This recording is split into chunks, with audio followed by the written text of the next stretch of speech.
Today is July 23rd. Today's quote is entitled, "The Cause of the Problem." After 9/11, some people were angry, some depressed, and others sad. The fact is that any bad event would make those same people angry, sad, or depressed. Notice your reactions to negative situations. This may say much more about you than about the situation. Just like when somebody does something upsetting, it often says more about the fact that you are upset than the bad thing they did.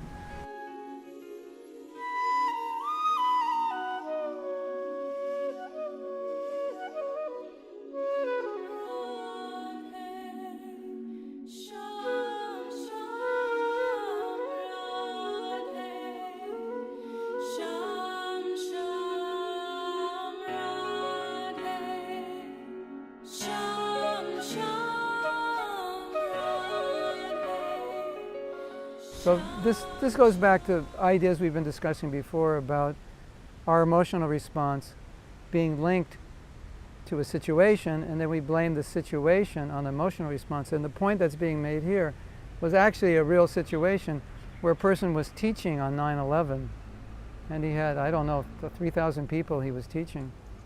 And so the news came in that morning, and so he had to tell the audience the news. And he said a lot of people were angry. Some people just went into depression, some were just sad, or there were a whole variety of emotions.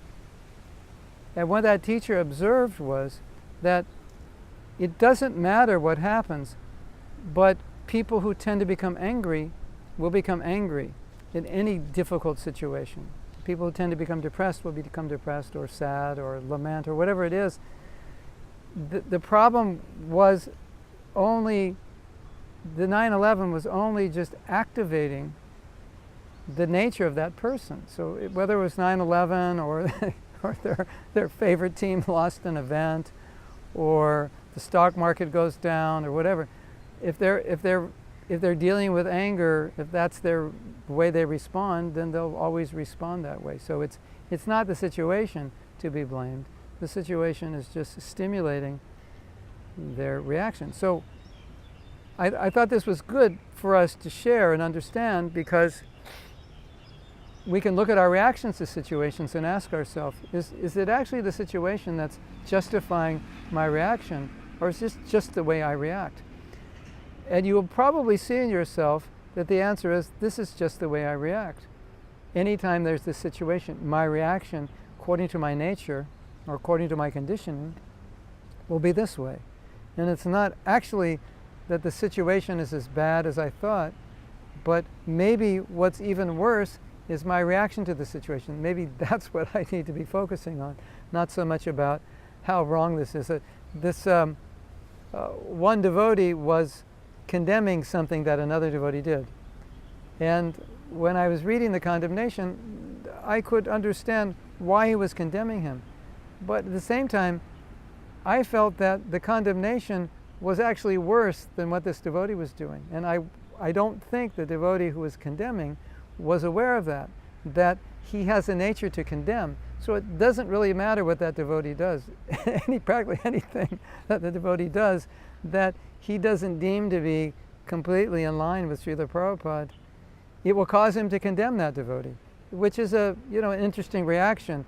We all sometimes make mistakes, but it's not that everybody condemns us. Some people understand. Some people's reaction, oh, I understand. I understand why Muslims would do those things. They feel that American culture is polluting their culture. So maybe your response is understanding, which would be good.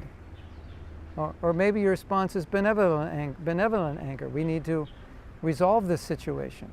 So whatever your response is, don't look at the situation as much as you look at your response, and then consider, why am I responding to this situation this way? Because there's so many ways I could respond. And in some cases you'll see the real problem is my response. It's not the situation. And I think a lot of times we don't recognize that. We're criticizing or condemning because someone has done something bad. And we don't ask ourselves, is this actually the way? Is this the way a Vaishnava responds to this situation? Is this the most productive and beneficial? And in many cases the answer will be, no, it isn't.